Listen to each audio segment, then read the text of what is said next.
I'm sure you've come across questionable advice when browsing through audio forums, watching mixing tutorials, and reading articles online. So I've put together a list of bad mixing advice you should avoid listening to, as these bits of information will only hinder your ability to create great sounding mixes in the long run. So let's dive into demystifying this list of bad mixing advice. But before we start, if you want to get your mixes to sound like professional songs, I highly recommend checking out Sage Audio's Mixing and Mastering membership. As a member, I have to say the experience is incredible. Just for signing up, you receive 10 free mastered songs per month with your own dedicated mastering engineer, unlimited mixing feedback, and access to Sage Audio University for in-depth mixing and mastering education courses, but more on that at the end of the video. The first bit of bad advice I hear all too often is to never use the solo button. It's sort of the inverse of the common saying to always mix within the context of the mix. And I'm not disputing that piece of advice at all. It's definitely important to check how things are sounding in the entire mix instead of just in solo. But with that said, using the solo button certainly has its place too. For instance, it's great for finding problem tracks while you reference the entire mix. For example, you might hear some low-end build-up while listening to a particularly dense section of your mix. So muting some tracks to find a problem track and then soloing this out once you've found it will help you to identify what the issue really is. When you listen to an entire mix, it can be hard to pinpoint these issues. So quickly soloing the track, finding the issue, and then cross-referencing this with the entire mix is a much better way of mixing, in my opinion. Number 2 is the only boost or cut piece of advice I've heard a number of times in videos and on forums. I don't quite know where this idea originated from, but I can promise you it's really not helpful advice to follow at all. In any mix, you're going to encounter numerous tracks that will need both fixing and enhancing. If you only cut frequencies, you could quite easily end up with a very dull sounding mix that lacks any of the spark and sheen you're so used to hearing from commercial releases.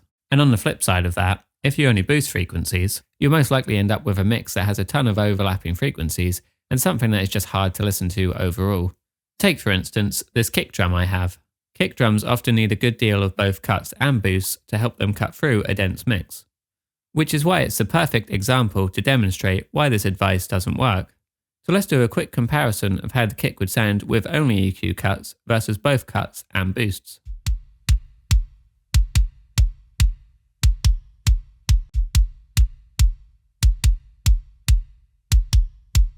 And now one with only boosts versus both cuts and boosts.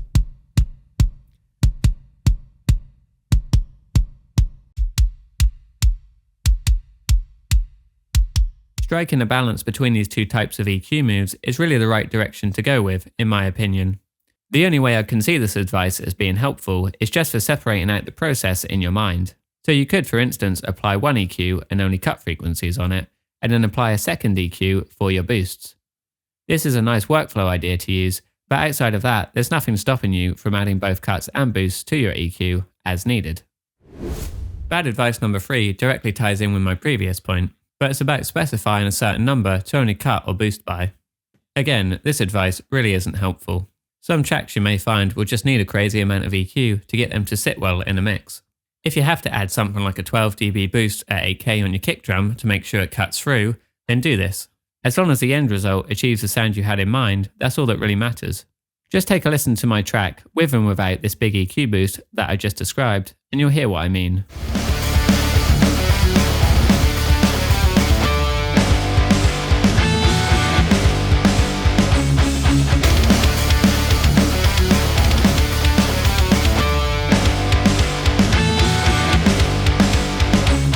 And in addition to this point, I also hear the same advice about only compressing by a certain amount of decibels.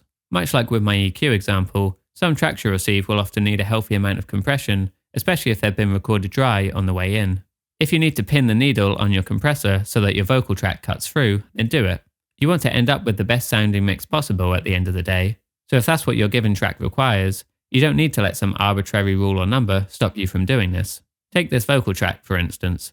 You can see that I'm doing a ton of compression on the track itself, which is helping to make it cut through in the mix.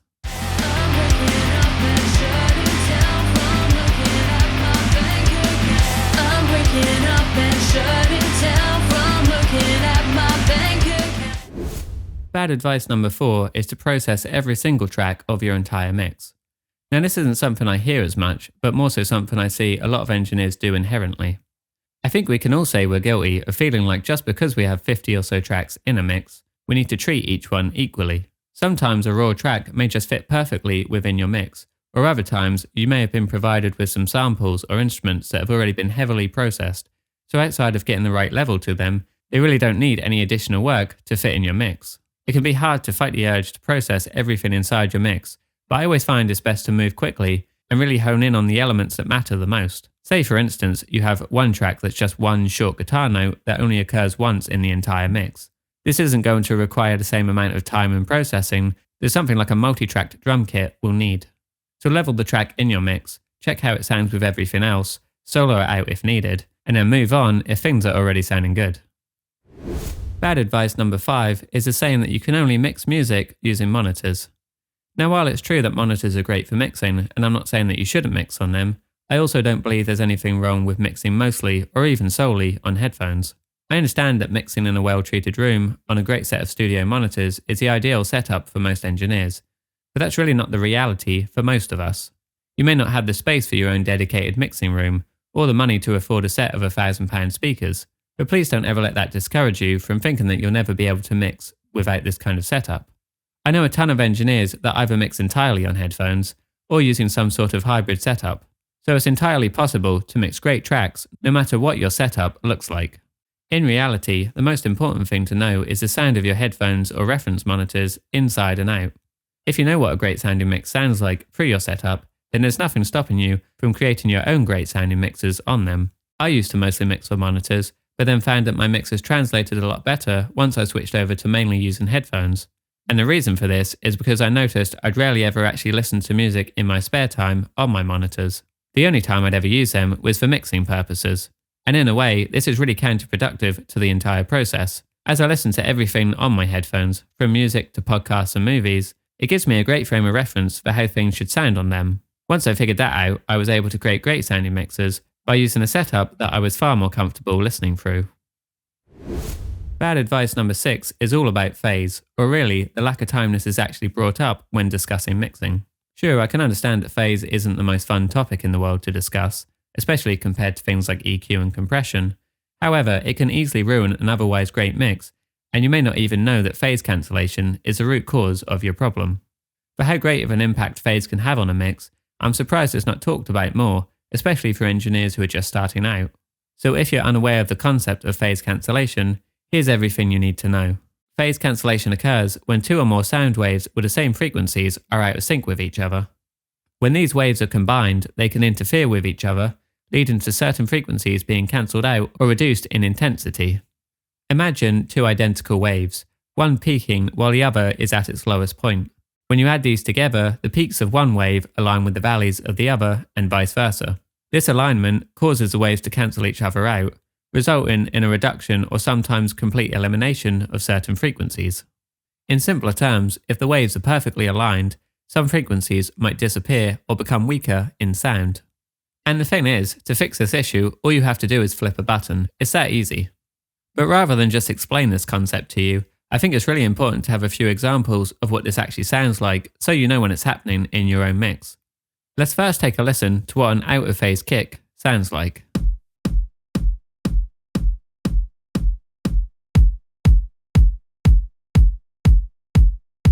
And next, an out-of-phase snare drum.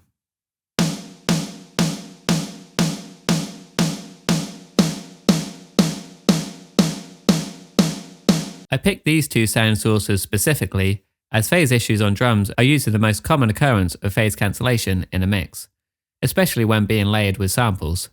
So the next time you're mixing and maybe your snare drum sounds like it's lacking punch or your kick sounds thin, flip the phase switch first as this could likely be your issue. As I mentioned earlier, if you want to get your mixes to sound like professional songs, I encourage you to check out Sage Audio's Mixing and Mastering membership. As a member, I have to say the experience is incredible. Just for signing up, you receive 10 free mastered songs per month with your own dedicated mastering engineer, unlimited mixing feedback, and access to Sage Audio University mixing and mastering courses, which include start-to-finish walkthrough sessions for various genres and 35 multi-track sessions for hands-on practice. This interconnected platform is supported by their thriving community and tight-knit network of audio engineers. Every day, I see and hear great wins in the membership, from both new and seasoned engineers, noticing a huge improvement in their mixes and masters after joining. Right now, you can join the membership with a 70% discount, bringing the cost down to just $15 per month. So join today and start creating mixes that sound like professional songs.